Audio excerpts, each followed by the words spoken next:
शुभान ध्यायन्ति ये कामान गुरुदेव प्रसादजान इतरान आत्मा पापोत्थान तेषां विद्या फलिष्यति। श्री गुरुभ्यो नमः। हरिः ओम हरिः ओम हरिः ओम।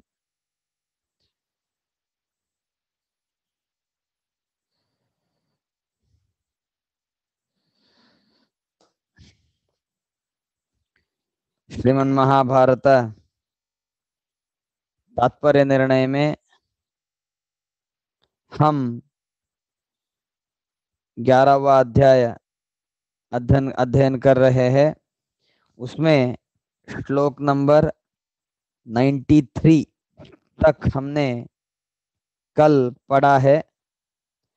आज के दिन हम 94 श्लोक से पाठ का आरंभ करेंगे।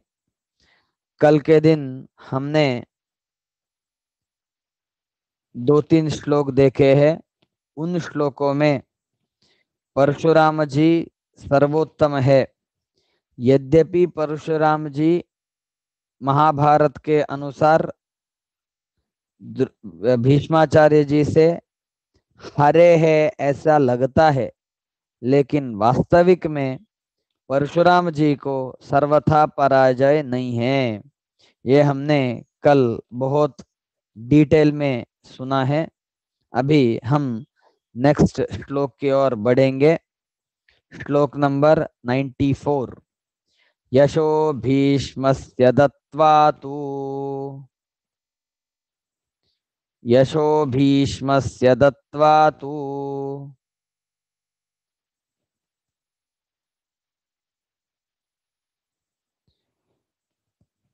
सोम्बाञ्च शरणागताम् यशो भीष्मस्य दत्त्वा तु सोम्बां च शरणागताम् उन्मुच्य भर्तृद्वेषोत्थ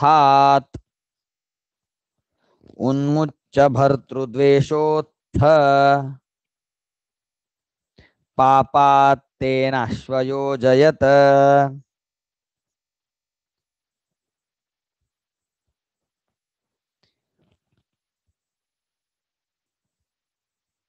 उन्मुच्य भर्तृद्वेषोत्थात् पापात् तेन अश्वयोजयत।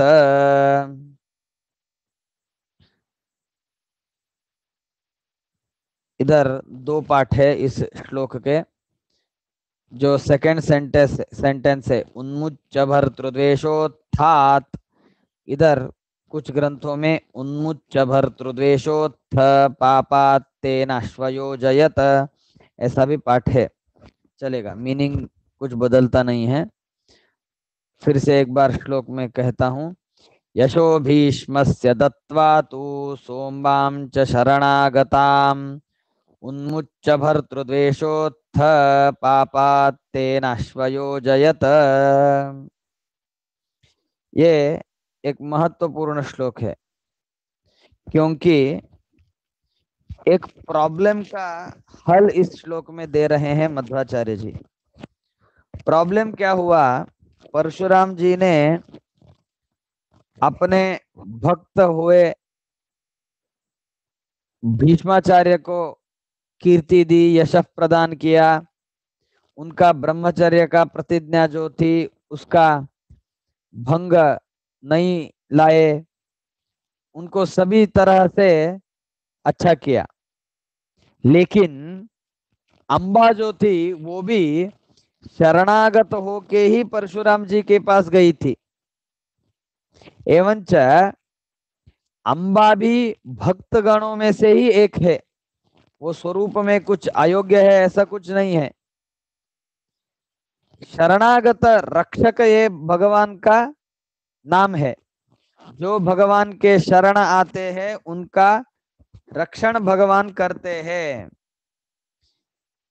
तो अभी शरण कौन आई है? अंबा शरण आई है। तो अंबा की रक्षा करना भी परशुराम जी का कर्तव्य बनता है। सिर्फ और सिर्फ अपने शिष्यों का अर्थात भीष्माचार्य का रक्षण करना ही परशुराम जी का कर्तव्य नहीं है।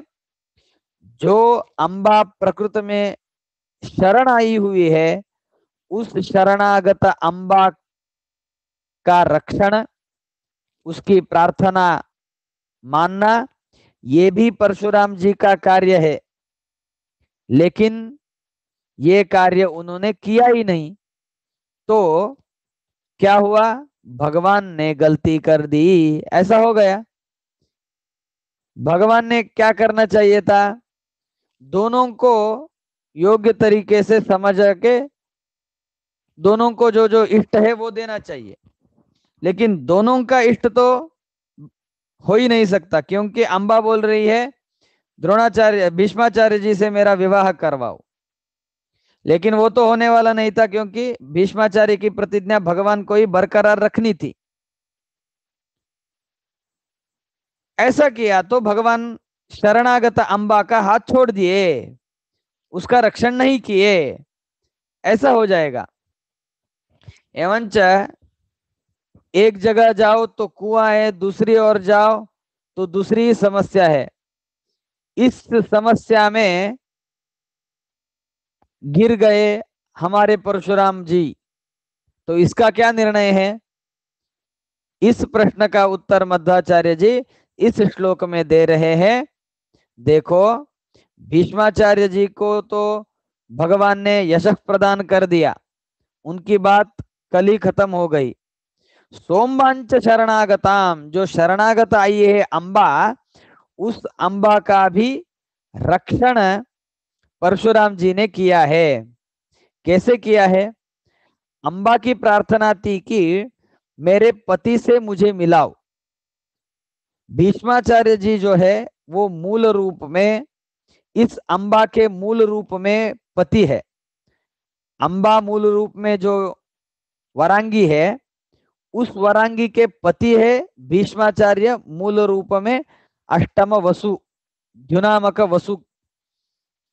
लेकिन अंबा ने जिस तरीके से भीष्माचार्य जी का द्वेष किया है, और आगे जाके और अनेक तरह से जो भीष्माचार्य का द्रोह करने वाली है, उससे पैदा हुआ जो महान पातक है, पाप है, उस पाप की वजह से अवतार रूप के समाप्ति के बाद में भी ये वरांगी का जो अवतार रूप है अंबा, उस अंबा अंश को मूल रूप में जाना नामुमकिन हो चुका था। It's just impossible to enter into the मूल रूपा, क्योंकि अवतार रूप में वरांगी ने अंबा के रूप में अपने ही पति का बहुत बड़ा द्रोह किया था। पत्नी को अपना पति जो है वो गुरु के रूप में है, इधर तो मूल रूप में ही पति पत्नी भाव है, जुनामक वसु में और वरांगी में। ये वरांगी ने अवतार रूप में अपने पति का अर्थात भीष्माचार्य का बहुत तरीके से द्रोह किया था, उनको मारने चली थी, उनकी मरण की इच्छा कर रही थी, उनके मरण के लिए परशुराम जी से प्रार्थना कर रही थी। ये सभी घटनाएं जो है वो ये अंबा को महापातक है, महापाप देने वाली है। इस कारण से अंबा जब भी मृत हो जाएगी, उसके बाद में भी वरांगी रूप में उसका प्रवेश असंभावित था, क्योंकि उसने इतना पाप किया है, तो उस पाप की वजह से उसे मूल रूप में जाना भी नामुमकिन हो गया था। तब भी ये वरांग अंबा का जो प्रार्थना है, उस प्रार्थना को सुनकर भगवान ने करुणा करके शरणागत आई है, शरणागत हो चुकी है अंबा, इसलिए इसके रक्षण हम करेंगे। ऐसा सोचकर परशुराम जी ने मूल रूप में इन दोनों को मिलवाया, अन्यथा अंबा को मूल रूप में अपने पति के साथ रहना असंभावित हो गया था। एवंच भगवान ने अपना जो शरणागत रक्षक ये जो विशेषण है वो विशेषण सार्थक कर दिया। इस प्रकार भगवान ने भीष्माचार्य जी की और अंबा की दोनों की बात सुनी है, दोनों का उद्धार किया है। भगवान हम जो मांगते हैं वो देते हैं, लेकिन भगवान हमें जो अच्छा है वो देते तो बहुत अनुकूल होता है। What is good for us and what we demand, इन दोनों में बहुत डिफरेंस है। हमें तो खाने में हमें तो खाने में क्या चाहिए? फैटी फूड चाहिए, बर्गर चाहिए, पिज्जा चाहिए, वो सब चाहिए।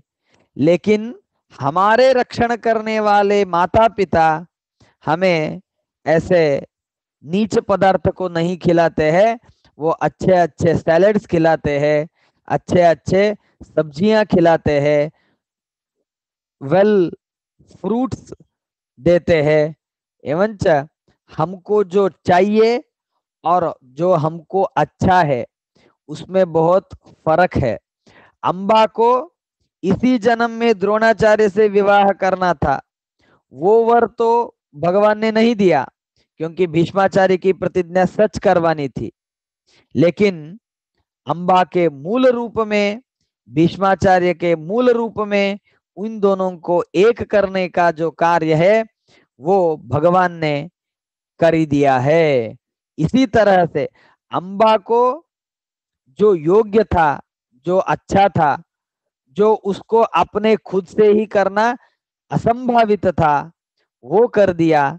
इस प्रकार भगवान ने अंबा पर अनुग्रह किया है और अपना जो शरणागत रक्षक ये जो विशेषण है वो भी भगवान ने सार्थक कर दिया है। इस प्रकार द्रोणा भीष्माचार्य जी और अंबा जी इन दोनों के उद्धारकर्ता हो गए परशुराम जी। भगवान परशुराम जी जो है उनमें वैषम्य, नैर्घृण्य इत्यादि दोष नहीं है। इसी कारण ही अंबा का जो भक्ति है उस भक्ति को देखकर अंबा को मूल रूप में अपने पति के साथ भगवान ने मिलाया। इतना इस श्लोक में हम जानेंगे। यशो भीष्मस्य दत्वा तु सोमवां च शरणागताम उन्मुच्य भर्तृद्वेषोत्थात पापात तेन आश्व अयोजयत। आशु, आशु का मतलब है तत्क्षण में, मूल रूप में जाने के बाद उनका दोनों का मिलाप कर दिया है। अन्यथा पति के बिना तड़पने की एक बहुत कष्ट प्रसंग जो है वो अंबा पे था। उस प्रसंग का परिहार भगवान ने अंबा की भक्ति देखकर किया है। इतना इस श्लोक का अर्थ हमने जान लिया है और आगे हम जानेंगे भर्तृद्वेषोत्थात पापात। पति का द्रोह इस अंबा ने, मूल रूप के पति का द्रोह अंबा ने किस प्रकार किया है उसके आगे जाकर और एक कथा बताते हैं।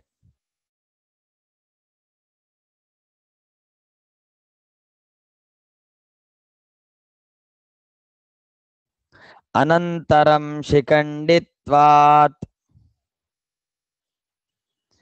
अनंतरम शिखंडित्वात् तदा सा शंकरम तपः।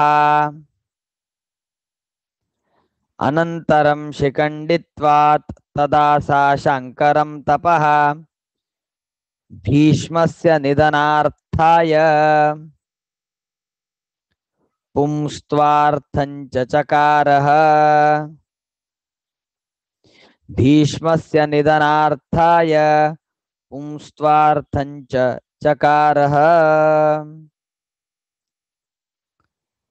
इसके बाद अम्बा ने रुद्र जी को उद्देश्य में रखकर तपश्चर्या की। मनुष्य का स्वभाव होता है, एक के पास जाने के बाद कार्य न हो तो दूसरे के पास जाना, दूसरे के पास भी कार्य न हो तो तीसरे के पास जाना। अपना स्वार्थ साधन करना ही मनुष्य का ध्येय होता है, वो अम्बा दिखाती है।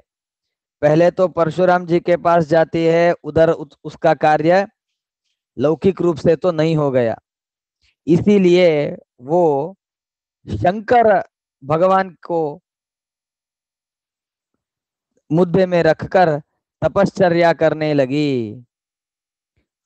भीष्मस्य निधनार्थाय, भीष्माचार्य का मृत्यु हो जाए और अम्बा को पुरुष देह प्राप्त हो।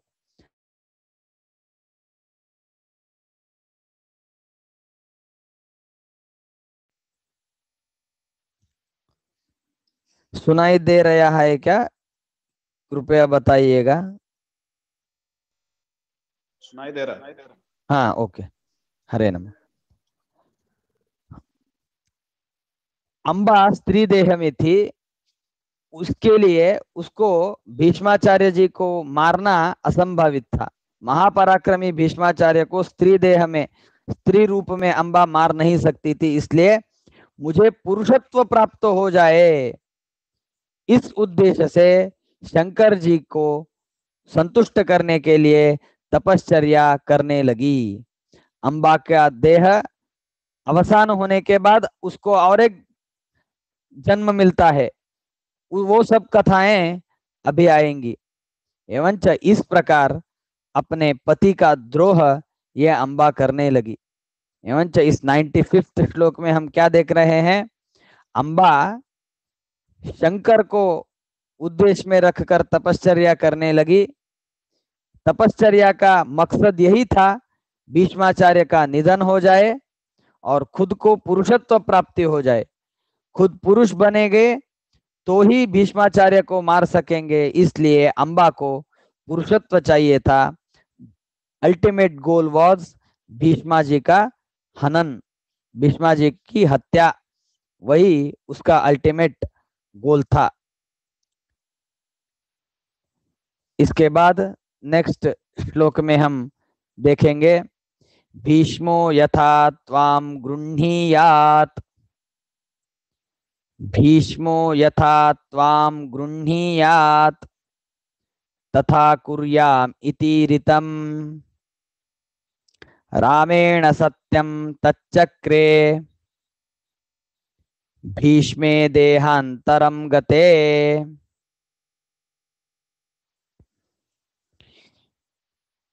भीष्मो यथा त्वाम गृह्णीयात् तथा कुर्यामिति ऋतं, रामेण सत्यम तच्चक्रे भीष्मे देहांतरं गते। इस श्लोक में क्या बता रहे हैं? मैंने पिछले ही बता दिया था, इस तीनों श्लोक का सारांश रूप में मैंने बता दिया था। इधर मध्वाचार्य जी ये कथा कह रहे हैं, भीष्माचार्य अपने पति को मूल रूप में स्वीकार करे, ऐसा मैं करता हूं, ऐसे कहकर परशुराम जी ने मूल रूप में इनको मिलाया है। भीष्मे देहांतरम गते, भीष्माचार्य जी जब भी मूल रूप को प्राप्त हुए तभी इस अम्बा को भी मूल रूप में मिलाया है। एवं ये 95th श्लोक क्यों आया? किस प्रकार से अम्बा ने भीष्माचार्य जी का द्रोह किया है, यह कहने के लिए आया है। इतना द्रोह करने के बाद भी परशुराम जी ने अनुग्रह करके भक्त का अपराध परिहार करके अम्बा को सद्गति दी, मूल रूप में पति की प्राप्ति दी। इतना ये तीनों श्लोक कह रहे हैं। अभी हम फिर से आगे जाएंगे, वो तपश्चर्या जो अम्बा ने की है उसका फल क्या मिलेगा इत्यादि कथाएं हम जानेंगे। श्लोक नंबर 97, रुद्रस्तुतस्यास्तपसा रुद्रस्तुतस्यास्तपसा तुष्टः प्रादात् वरं तदा तुष्टः प्रादाद् वरं तदा भीष्मस्य मृतिहेतुत्वं कालात् पुंदेह संभवम् भीष्मस्य मृतिहेतुत्वं कालात् पुंदेह संभवम् रुद्रस्तु तस्यास्तपसा तुष्टः प्रादाद् वरं तदा भीष्मस्य मृतिहेतुत्वं कालात् पुंदेह संभवम्।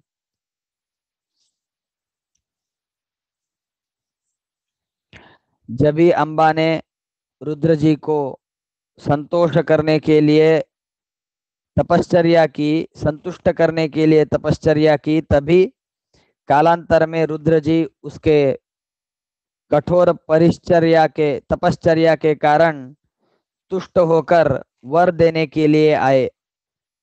तभी उसने वर मांगा, भीष्माचार्य के मरण का कारण मैं बनूं। तथास्तु, ऐसा कहा।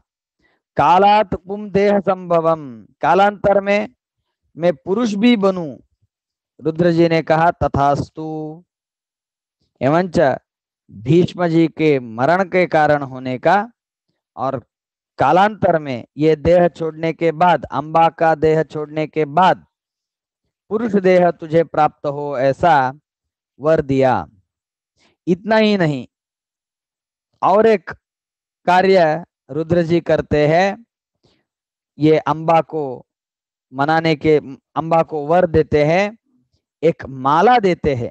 वो कथा नेक्स्ट श्लोक में है, जानेंगे। मालांचय इमाम मालाम गृह्णीयात् सहनिष्यति मालांचय इमाम मालाम गृह्णीयात् सहनिष्यति भीष्ममित्येव ताम्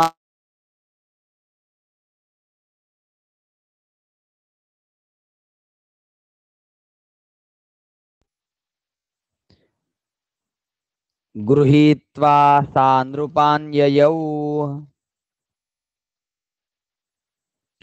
मालांचय इमां मालां गृह्णीयात् सहनिष्यति भीष्म इत्येव तां मालां गृहीत्वा सा नृपान्ययौ। रुद्र जी ने कहा, एक काम करो, ये माला लो। एक माला, पुष्प की एक माला उस अंबा के हाथ में दी और बोला, ये माला जो आपके हाथ से स्वीकार करेगा वो भीष्माचार्य जी को मारेगा। मालांचय इमाम मालाम गृह्णीयात् सह हनिष्यति, जो ये माला स्वीकार करेगा उसको भीष्माचार्य जी का मरण करने का, हनन करने का सामर्थ्य आ जाएगा। He can kill him, he will kill him. और ये बहुत संतुष्ट हो गई अंबा, तपश्चर्या हो गई, रुद्र जी प्रसन्न हो गए। रुद्र जी ने भीष्माचार्य के मरण कारण आप बनेंगे ऐसा कहा, कालांतर में, देहांतर में पुरुष रूप आपको प्राप्त होएगा ऐसा भी वर दिया। इतना ही नहीं, सोने पे सुहागा, कुछ तो बोलते हैं ना, ऐसा एक माला भी दी। ये माला जो पहनेगा वो भीष्माचार्य जी का मरण कारण बनेगा। इतना सब हो गया तो भीष्माचार्य जी का मरण तो अभी अटल है। मेरे हाथ से भीष्माचार्य जी मर जाएंगे, नहीं तो दूसरे किसके से हाथ से तो मर जाएंगे, मेरा कार्य तो हो जाएगा। ऐसी भावना रखकर अंबा संतुष्ट हो गई और क्या किया, गृहीत्वा सा नृपान्ययौ, वो माला लेकर राजों के पास चलती गई। एक राजा दिखा, उस राजा को बोले ये लो राजा, ये माला पहनो। ये माला पहनने के बाद आपको भीष्माचार्य जी का संहार करने का सामर्थ्य आ जाएगा, और भीष्माचार्य जी को संहार कर दो। वो बहुत पराक्रमी है, उनको मार दिया तो उनका राज्य आपका हो जाएगा, तो आप ये कार्य कर सकते हैं। पहले राजा ने ना बोला, दूसरे राजा के पास गई, वो भी ना बोलते चले गए। तभी क्या प्रसंग होता है वो नेक्स्ट कथा में कहते हैं, जानेंगे। नेक्स्ट श्लोक 99। ताम न भीष्म भयात केपी, ताम न भीष्म भयात केपी, जगृहुस्ताम हिसा ततः, जगृहुस्ताम हिसा ततः, द्रुपदस्य गृहद्वारी, द्रुपदस्य गृहद्वारी, न्यस्य योगात् तनुं जहौ, न्यस्य योगात् तनुं जहौ।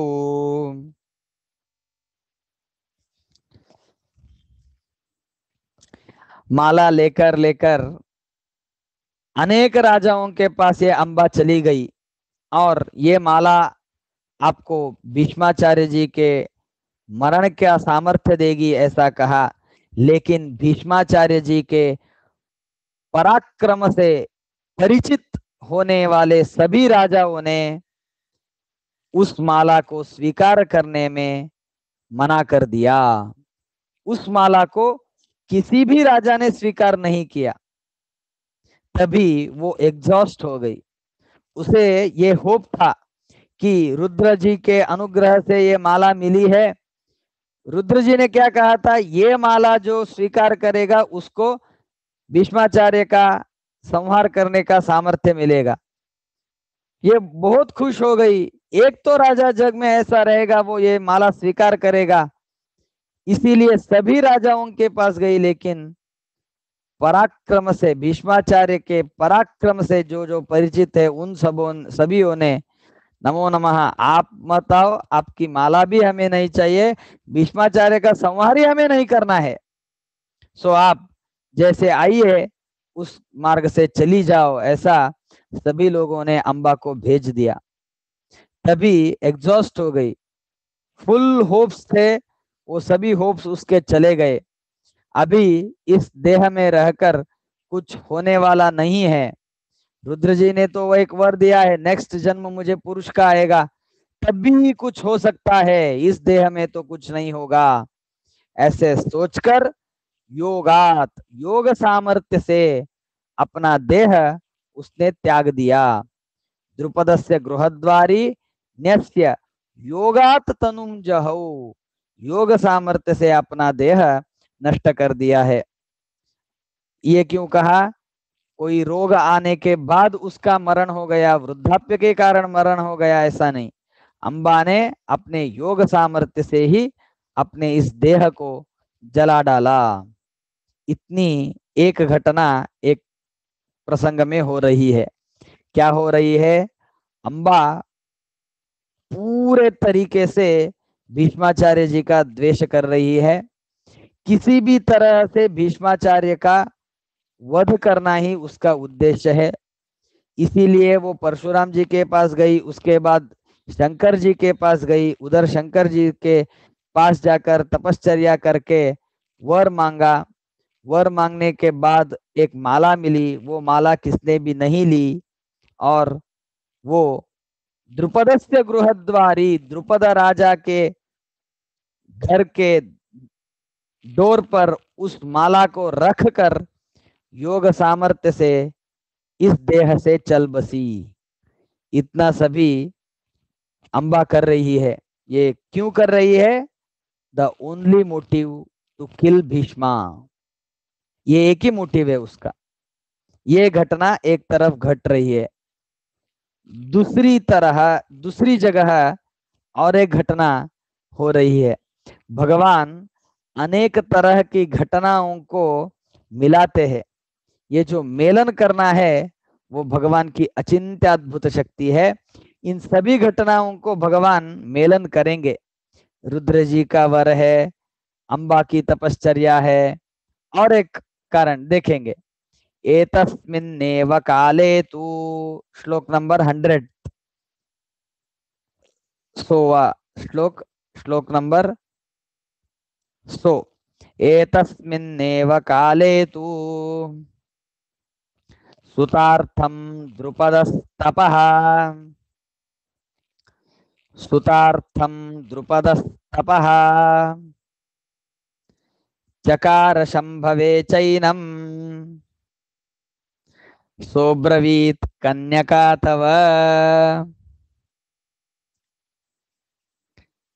सोब्रवीत कन्यका तव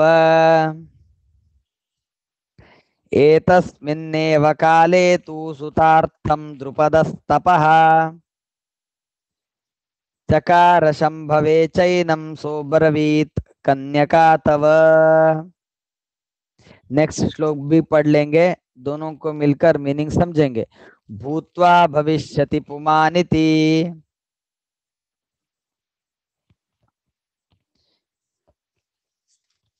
भूत्वा भविष्यति पुमान् इति सांबा ततो जनी, इति सांबा ततो जनी नाम्ना शिखंडिनी, नाम्ना शिखंडिनी तस्याः पुंवत्कर्माणि चाकरोत्, पुंवत्कर्माणि चाकरोत्। फिर से ये दो श्लोक पढ़ता हूं, उसके बाद मीनिंग समझाता हूं। एतस्मिन्नेव काले तु सुतार्थं द्रुपदस्तपः चकार शंभवे चैनम, सोब्रवीत कन्यका तव भूत्वा भविष्यति पुमानिति सांबा ततो जनि नाम्ना शिखंडिनी तस्याः पुंवत्कर्माणि चाकरोत्। इस प्रसंग में ही द्रुपद राजा रुद्र जी को संतुष्ट करने के लिए तपश्चर्या कर रहे थे। क्यों चाहिए था, क्या चाहिए था ये द्रुपद राजा को? द्रुपद राजा को एक श्रेष्ठ पुत्र चाहिए था। सुतार्थम, श्रेष्ठ पुत्र को उद्देश्य रखकर रुद्र जी को तपश्चर्या कर रहे थे, रुद्र जी का तपश्चर्या कर रहे थे। तभी रुद्र जी प्रसन्न हुए और बोले, द्रुपद राजा फिलहाल तो आपके योग्यता के अनुसार, पुण्य के अनुसार आपको एक कन्या होगी। रुद्र जी को इन्होंने वर मांगा, मुझे अच्छा पुत्र चाहिए। रुद्र जी ने कहा फिलहाल तो आपको पुत्री होगी, बेटी होगी। अरे मैंने तो पुत्र के लिए याग किया है, आप बोल रहे पुत्री होगी। रुद्र जी बोले डरो मत, ये जो कन्या रूप से पैदा होगी वो आगे जाकर पुरुष हो जाएगी। भूत्वा कन्यका तव भूत्वा पुमान नीति पुमान भविष्यति, वो कालांतर में पुरुष रूप प्राप्त करेगी। तो आपका तो क्या उद्देश्य है? पुत्र को पाना। ये जन्मने के समय पुत्री के रूप में रहेगी और कालांतर में पुत्र हो जाएगी। आपका तो उद्देश्य सफल हो गया, आपकी तपश्चर्या का फल तो मिलेगा। ऐसे कहने के बाद द्रुपद राजा फिर से लौटे और द्रुपद राजा को एक कन्या रत्न प्राप्त हुआ। उसका नाम रखा गया शिखंडिनी, शिखंडिनी। लेकिन उसको पुंवत्कर्माणि चा करो, द्रुपद राजा ने क्या किया? बेटी पैदा हुई है तो स्त्री को जो जो कर्म बोले गए हैं शास्त्रों में, उस कर्मों को, उस क्रियाओं को न करते हुए पुरुषों को जो जो क्रिया कर्म विधान किए हैं उस तरीके से संस्कार प्रदान किए। पुंवत कर्माणि चा करो, इतना ध्यान रखा गया, इतना ध्यान रखा गया कि द्रुपद राजा और द्रुपद राजा की पत्नी, इन दोनों को ही पता था ये लड़की है, बेटी है, पुत्री है। बाकी किसी को भी ये पुत्र है ऐसा ही कहा गया, ये पुत्री है ऐसा नहीं कहा गया। इतना केयर उन्होंने ले लिया है। क्या पैदा हुआ? पुत्र पैदा हुआ। पुत्र के जो नाम रखने चाहिए वैसे नाम रखे गए। शिखंडी, वास्तविक में यह है शिखंडिनी। उसके बाद चौल करके एक संस्कार रहता है, वो संस्कार किया, उपनयन संस्कार भी कर दिया। एवंच इस प्रकार ये द्रुपद राजा अपने बेटी को बेटों जैसा बड़ा कर रहा है। बेटों का वेश ही उसको है। लड़के जिस प्रकार से ड्रेसअप होते हैं उस तरह के ड्रेस उसको पहनाया जाते हैं। किसी प्रसंग में भी ये लड़की है ऐसा किसी को भी इस द्रुपद राजा ने पता नहीं करवाया है। इसके बाद वो बेटी, वो लड़की थोड़ी बड़ी हो गई, तभी क्या हुआ जानेंगे श्लोक नंबर 102। तस्यै पांचाल राजः सदशरणाधिपते सुताम, सदशारणाधिपते सुताम उद्वाहयामास साताम, उद्वाहयामास साताम पुंवेशेणैव गूहिताम। अन्यत्र माता पित्रोस्तु न विज्ञातां बुबोधः। तस्यै पांचालराजस्तदशारणाधिपतेः सुताम् उद्वाहयामास सातां पुंवेशेणैव गूहिताम्। अन्यत्र माता पित्रोस्तु न विज्ञातां बुबोधः।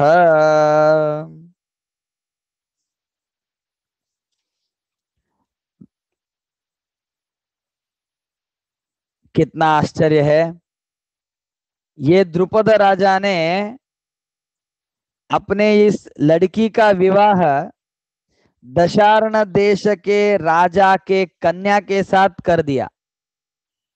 ये मेरा पुत्र है ऐसा दर्शाया द्रुपद राजा ने। वास्तविक में पुत्री को दिखाया, लेकिन she was dressed up like a boy. So ये मेरा पुत्र है ऐसा द्रुपद राजा ने दर्शाया। दशारणाधिपति जो है दशार्ण देश के राजा, उस राजा ने मेरे बेटी के लिए ये श्रेष्ठ वर है, तो इन दोनों का विवाह हम धूमधाम से करेंगे ऐसे मानकर इन दोनों का विवाह हो गया। दशार्ण देश के राजा का नाम है हिरण्यवर्म। एवंच हिरण्यवर्म के पुत्री के साथ द्रुपद राजा की पुत्री शिखंडिनी, इसका विवाह हो गया। उद्वाहयामास साताम पुंवेशेणैव गूहिताम, पुरुष रूप से ऊपर रहने वाला जो पुरुष रूप है उस पुरुष रूप से अपने पुत्री का स्त्री रूप ढककर ये द्रुपद राजा ने विवाह कर डाला। लड़की का लड़की के साथ विवाह हो रहा है, ये पुत्र नहीं है। ये बात सिर्फ और सिर्फ द्रुपद राजा और उनकी पत्नी ही जानते थे, बाकी अन्य कोई नहीं जानते थे। इसलिए द्रुपद राजा के पुत्र का और दशार्ण देश के अधिपति हिरण्यवर्म के पुत्री का विवाह हो गया, ऐसा ही सब लोग मानते थे। अनेक दिन बीत गए, विवाह धूमधाम से हो गया। अनेक दिन बीत गए। अनेक दिन बीतने के बाद एक महा आपत्ति सामने आई। क्या सामने आई? झूठ कितना भी छुपा लो, एक ना एक दिन बाहर आ ही जाता है। झूठ कितना ही साफ सुथरे तरह से रखो, लेकिन झूठ का जो मूल रूप है, झूठ का जो दुष्ट रूप है, वो बाहर आ ही जाता है। दशारण देश के राजा हिरण्यवर्मा, उसके पुत्री को ये पता लग ही गया कि द्रुपद राजा का जो बेटा हमें दर्शाया गया है वो पुत्र नहीं है, वो लड़की है। तभी उसने क्या कहा, धात्रे न्यवेदयत्साथ, श्लोक नंबर 103, धात्रे न्यवेदयत्साथ, धात्रे न्यवेदयत्साथ तत्पित्रे सा न्यवेदयत, तत्पित्रे सा न्यवेदयत, सक्रुद्धः प्रेषयामास, सक्रुद्धः प्रेषयामास निहन्मित्वां सबान्धवम् इति पाञ्चालराजाय निर्जगाम च सेनया, इति पाञ्चालराजाय निर्जगाम च सेनया। धात्रे नवेदयत्साथ तत्पित्रे स्यान्यवेदयत्, सक्रुद्धः प्रेषयामास निहन्मित्वां सबान्धवम् इति पाञ्चालराजाय निर्जगाम च सेनया। उस लड़की ने अपने उपमाता को, माता को, मेरा विवाह एक बड़ा झूठ है अपने आप में, ये एक बड़ी साजिश रची गई है, हमें बहुत बड़ा नुकसान हो गया है, मेरा विवाह लड़के के साथ नहीं लड़की के साथ हुआ है, ऐसा कहा। उस घटना को दशारण देश के राजा को, हिरण्यवर्म को अपने पत्नी ने बताया, हमारी लड़की ऐसी कह रही है, हमारे साथ बड़ा धोखा हो गया है, देखो क्या करें। तब भी ये हिरण्यवर्मा बहुत क्रोधित हो गए, सक्रुद्ध, बहुत क्रोधित हो गए, और दूत को भेजा, दूत को भेजा द्रुपद राजा के पास और कहा, निहन्मित्वाम सबान्धवम, अपने बंधुओं से युक्त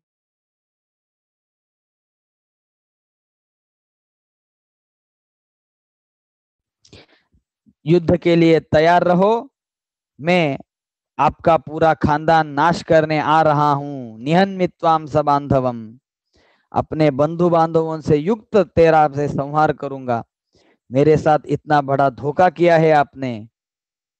दूतों को भेजकर ये वार्ता पहुंचाकर स्वयं दशारण देश के राजा बहुत बड़ी सेना लेकर युद्ध के लिए रवाना हो गए। इतना बड़ा झूठ द्रुपद राजा ने कहा था, उसकी वजह से इतनी सारी दिक्कतें अभी द्रुपद राजा को आने वाली थी। तब भी द्रुपद राजा ने क्या किया, ये बहुत ब्यूटीफुल है, जानेंगे। श्लोक नंबर 104, विश्वस्य वाक्यम रुद्रस्य, विश्वस्य वाक्यम रुद्रस्य पुमाने वेति पार्श्वतः, प्रेषयामास दिग्बुद्धिर भिन्ना ते बालवाक्यतः, अपरीक्षकस्य ते राष्ट्रम् कथमित्येव नर्मकृत, अपरीक्षकस्य ते राष्ट्रम् कथमित्येव नर्मकृत, विश्वस्य वाक्यं रुद्रस्य पुमाने वेति पार्श्वतः, प्रेषयामास दिग्बुद्धिर्भिन्ना ते बालवाक्यतः, अपरीक्षकस्य ते राष्ट्रं कथमित्येव नर्मकृत।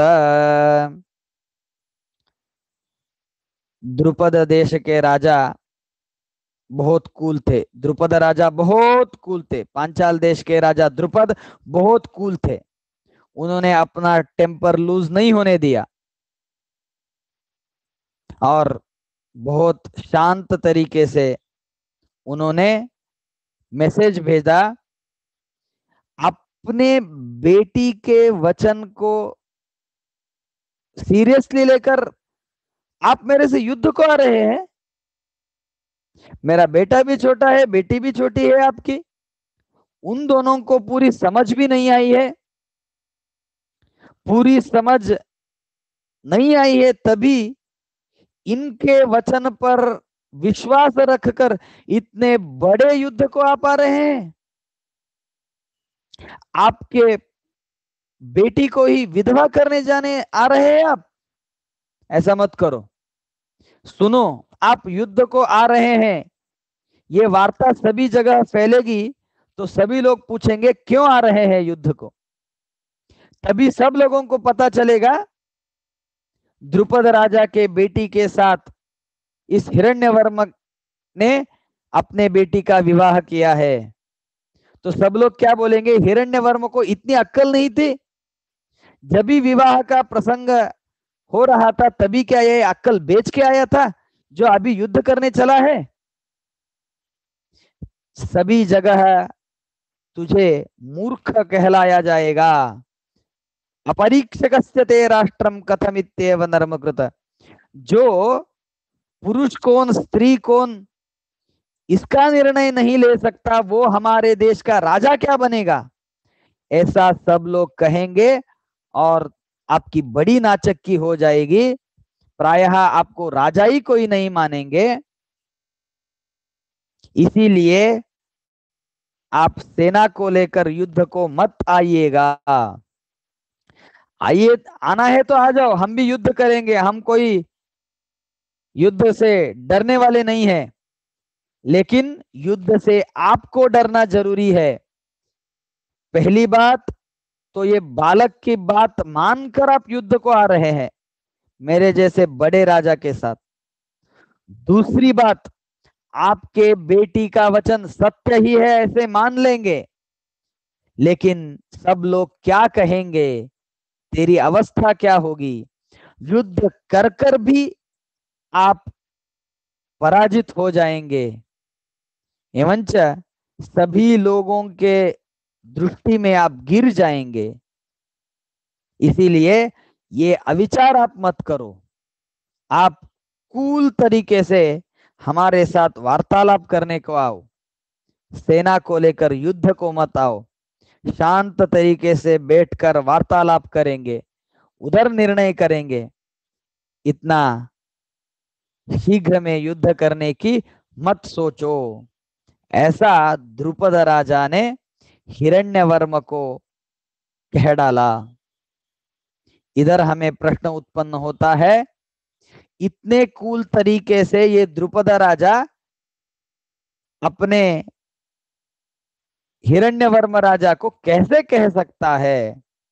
हिरण्यवर्म तो बहुत हाई टेम्पर होकर पूरी सेना लेकर आ रहा है, तो उस सिचुएशन में द्रुपद राजा को भी सेना को सज्ज करना था। ये इतने कूल होकर कैसे कह रहा है?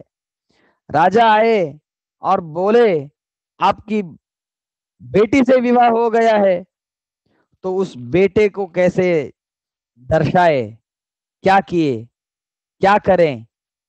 इतनी सब कठिनाई द्रुपद राजा के सामने होते हुए भी ये इतना कूल था। कैसे? मध्वाचार्य जी कह रहे हैं, विश्वस्य वाक्यम रुद्रस्य पुमाने वेति। रुद्र जी ने कहा है ये कालांतर में पुत्र होगा। अभी बेटी है, अभी कन्या रूप में है, लेकिन रुद्र जी ने कहा है कालांतर में ये पुरुष रूप लेगा। तो इस रुद्र को मैं पूरी तरह से मानता हूं। रुद्र जी पर मेरी पूरी श्रद्धा है, परिपूर्ण श्रद्धा मैंने रुद्र जी पर की है। इसीलिए अभी फिलहाल मेरी बेटी अथवा मेरा संतान जो है वो स्त्री रूप में है, लेकिन वो कालांतर में जरूर पुत्र बनेगा ही बनेगा। इस प्रकार का विश्वास रुद्र जी पर रखकर युद्ध के प्रसंग में द्रुपद राजा व्यवहार कर रहे हैं। विश्वास रखना बिलीविंग पावर बोलते हैं, बिलीव सिस्टम बोलते हैं। ये बिलीव सिस्टम जो है वो जितनी जितनी जितनी स्ट्रांग होती जाती है उतना ही स्पिरिचुअलिटी में हमारा जीना बहुत अच्छी तरीके से चलता है। ये बिलीफ सिस्टम जो है वो बहुत इंपॉर्टेंट है। हाथ में गदा लेकर प्रहलाद के सामने प्रहलाद को मारने में समर्थ रहने वाला हिरण्यकशिपु खड़ा है, पूछ रहा है किधर है तेरा भगवान, इस खंबे में है क्या। तभी एक क्षण भी प्रहलाद ने सोचा होता तो क्या हो जाता, प्रायः भगवान नहीं आते तो क्या होगा। ये वास्तव में खंबे में भगवान है, पिलर में भगवान है, लेकिन भगवान दिखाई नहीं दिए तो क्या होगा।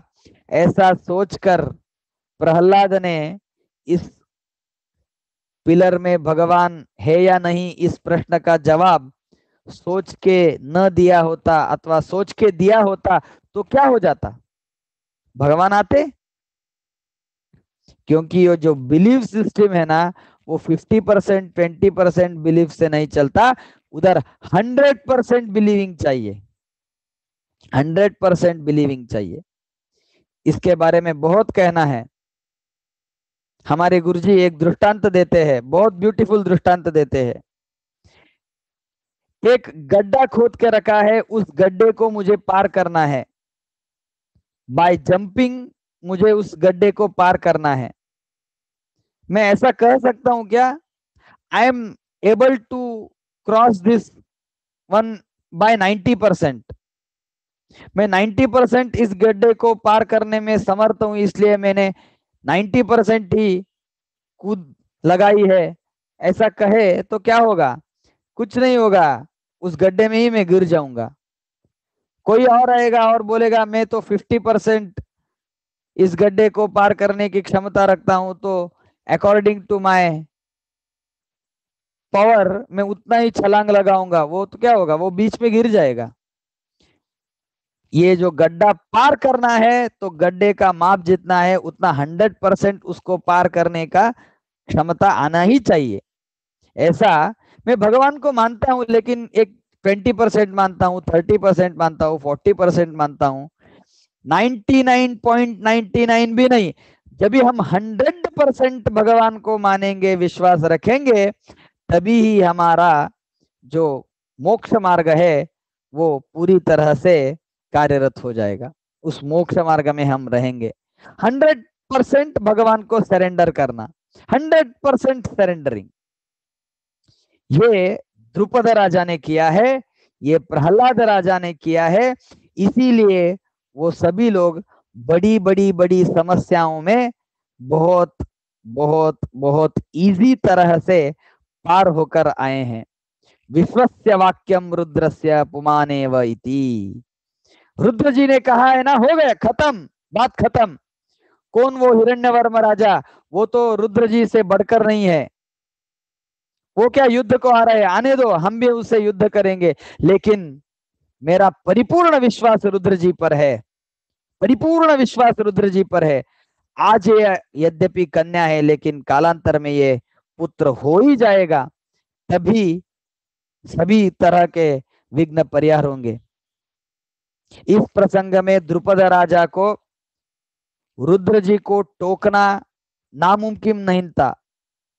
क्या रुद्र जी आपने क्या कर डाला, मैंने आपको उद्देश्य में रखकर तपश्चर्या की, आपको मानकर, आपके बातों को मानकर इसका सब संस्कार भी पुरुष तरीके से किया, लेकिन आपने क्या दिया, आपने तो ये बड़ी नाचक्की मुझे दी। राज्य पर शत्रु दौड़कर आ रहे हैं, मैंने आपको मानकर गलती की, ऐसा द्रुपद राजा कह सकते थे। कहने का प्रसंग आ चुका था, तब भी उन्होंने ऐसा नहीं कहा विश्वस्य वाक्यम रुद्रस्य, रुद्र के वचन पर परिपूर्ण श्रद्धा। रुद्र जी महानुभाव है, बहुत बड़े देवता हैं, उन्होंने वर दिया है तो ये वर सच होगा ही होगा। ये जो विश्वास रखना है ये बहुत बड़ी बात है, और वो जो बड़ी बात है वो हमें ये श्लोक सिखाता है। विश्वास करना चाहिए। समाश्रयेत गुरुम भक्त्या महाविश्वास पूर्वकम। हम जब गुरु को सरेंडर करते हैं अपने आप को, तो कैसे करना चाहिए? शास्त्र कहता है महाविश्वास पूर्वकम। सिर्फ थोड़ा छोटा मोटा विश्वास वो कुछ काम नहीं करेगा, महाविश्वास से आप गुरु को शरण जाइए, तभी सब कार्य आपके हो जाएंगे। ऐसा विश्वास जिन जिन्होंने रखा है उन सभी लोगों का उद्धार ही हुआ है। हिस्ट्री में, पुराणों में जिसने भगवान पर परिपूर्ण विश्वास किया है उन सब लोगों का भला ही हुआ है। इस तरह से अभी विश्वास करने वाले जो द्रुपद राजा है उसका भी आगे जाकर भविष्य में बहुत भला ही होने वाला है, कुछ तरीके से गलत होने वाला नहीं है। विश्वस्य वाक्यम रुद्रस्य पुमाने वेति पार्श्वतः प्रेषयामास दिग्बुद्धिर्भिन्ना ते बालवाक्यतः अपरीक्षकस्य ते राष्ट्रम कथमित्येव नर्मकृत। हमारे जो प्राचीन गुरु है, संत है, महानुभाव है, इन सभी लोगों का आदर्श हमें रखना चाहिए। आज के परिस्थिति में जो जो कठिनाई है उनसे भी बहुत बहुत कठिनाइयों को सहकर उन्होंने अपना धर्म सुरक्षित किया है। नहीं तो उनको तो अभी सभी जगह खुशहाली है, पैसा भी समृद्ध तरीके से मिलता है, लेकिन बहुत पीछे जाएं तो धर्म करने वाला व्यक्ति बहुत गरीब रहता था। इतना में भी उन्होंने धर्म किए हैं, धर्म को जीवंत रखा है। क्यों? धर्म पर श्रद्धा, धर्म के प्रभु जो अच्युत भगवान है उन पर परिपूर्ण विश्वास, इन कारण ही ये धर्म बच के आया है। उस धर्म को बचाना, भगवान पर विश्वास रखना, ये हमारा कर्तव्य है। अनेक लोग मुझसे कहते हैं हमारे पुत्र को हम ये जरूर अध्यात्म के मार्ग में लाना चाहते हैं, लेकिन कल उसका क्या होगा, उसका पेट कैसा चलेगा, पेट कैसा भरेगा। मैं तभी कहता हूं जो जिस भगवान ने हमें ये जन्म दिया है उस भगवान को हमारी चिंता है, हमारा रक्षण करने का जो भार है वो उसका है, हमारा नहीं।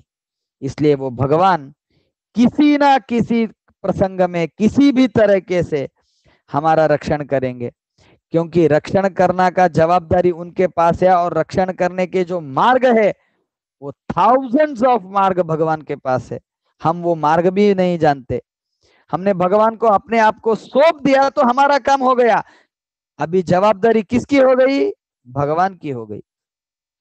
अच्छा, एक कंपनी का मालक, उसको क्या करना चाहिए? उस कंपनी में लगना हमारी जवाबदारी है। एक बार उधर काम करने को लग गए, हमने अपना कार्य प्रामाणिक तरीके से किया, तो पगार देना इत्यादि इत्यादि उस मालक की जवाबदारी है। वो पैसा किधर से लाए, ये एम्प्लॉय की जवाबदारी नहीं है। एम्प्लॉय का कार्य क्या है? प्रामाणिक, हॉनेस्टली अपना काम करना। ऐसे भगवान रक्षण करने की जवाबदारी जो है वो भगवान ले चुके हैं। अनन्यास चिंतयन्तो माम ये जनाः पर्युपासते तेषां नित्याभियुक्तानां योगक्षेमं वहाम्यहम्। इस तरह कैसे हमें अपने आप में विश्वास जागृत करना चाहिए। जो हमारे सुनने वाले हैं उनको भी बहुत सारा विश्वास जगाना चाहिए। इस विश्वास से ही हम ये संसार से मुक्त हो सकते हैं।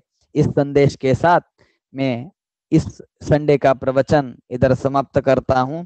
श्री कृष्णार्पणमस्तु। इदम ज्ञानम हरे पूजा हरेरेवोदितं सदा हर्यधीनं च सर्वत्र इत्येवं न्यासो हरौ यः सर्वगुण संपूर्णः सर्वदोष विवर्जितः प्रियतां प्रीत एवालं विष्णुर्मे परमसुहृत् अनेन भावि यत् पुण्यम् आवाप्नोतु गुरुर्मम श्री कृष्णार्पणमस्तु। नेक्स्ट पार्ट जो है वो नेक्स्ट सैटरडे को